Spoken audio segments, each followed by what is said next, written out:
ఈరోజు క్రైస్తవ్యం అంటే మత ప్రచారం అయిపోయింది ప్రతోడికి.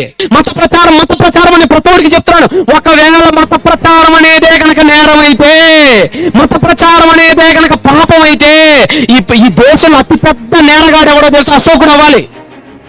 ఈరోజు అశోకుడు అతిపెద్ద నేరగాడు అవ్వాలి. ఎందుకంటే నువ్వు నీ లెక్కలో మత ప్రచారం నేరం కదా, మత ప్రచారం దేశద్రోహం కదా.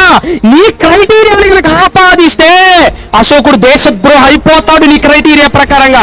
ఎందుకంటే అశోకుడు చేసిన మత ప్రచారం ఈ దేశంలో కాదు, ఈ ప్రపంచంలో కూడా ఎవడు చేస్తుంటాడో ఈ అందరికి తెలుసు. అశోక్ ఎడిక్స్ అంటే తెలుసా? రాక్స్ అంటే ఏం లేదు, మత ప్రచారం. ఏ మత ప్రచారం? బౌద్ధుడిని నమ్మండి, బుద్ధుడు ఇలాంటి సూక్తులు చెప్పాడు, ఓ నా దేశమా బుద్ధుడి సూక్తులు బాగున్నాయి అతను నమ్మండి అని చేసిన ప్రచారం ఇదంతా. మరి లెక్క ప్రకారం మత ప్రచారం నేరం అయితే మరి అశోకుడు ఎవరు?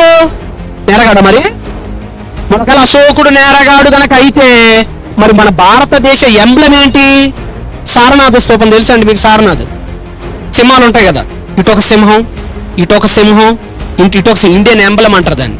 సారనాథ్లో ఉంటుంది. అది ఏంటో తెలుసా మీకు? అది బుద్ధుడు, గౌతమ్ బుద్ధుడు గురించినటువంటి శాంతి సంబంధించినటువంటి ఒక దిశానిర్దేశం అది. మరి అది ఎందుకు పెట్టాను వ్యాంబ్లంగా?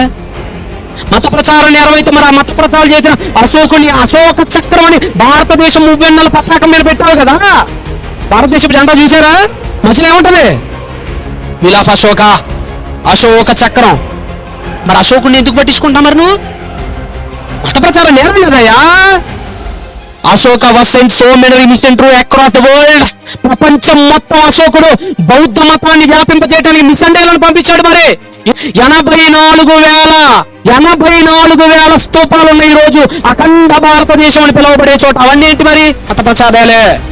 33 ఇన్స్క్రిప్షన్స్ ఉన్నాయి, అవన్నీ ఏంటి? మత ప్రచారాలే.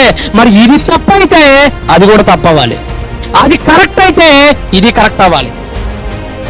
మతం మార్చినోడు తల్లిని మార్చినట్టే అంటాడు ఇంకొకడు. మతం మార్చినోడు ఎవరిని మార్చినట్ట? నువ్వు మమ్మల్ని కాదు బాబు తిట్టేది, గుర్తుపెట్టుకో. మరి మత ప్రచారం నేరం అనుకుంటే, మతం మారటం నేరం అనుకుంటే కనిష్కుడు తప్పు, అశోకుడు తప్పు, చంద్రగుప్తుడు తప్పు, హర్షవర్ధనుడు తప్పు, భారతదేశాన్ని పరిపాలించిన ప్రతి చక్రవర్తి తప్పు చేసినట్లే. నీ లెక్క ప్రకారంగా ఒకవేళ మతం మారటం తప్పైతే, మత ప్రచారం తప్పైతే, ఒక రైట్ అయితే ఇది కూడా రైటే.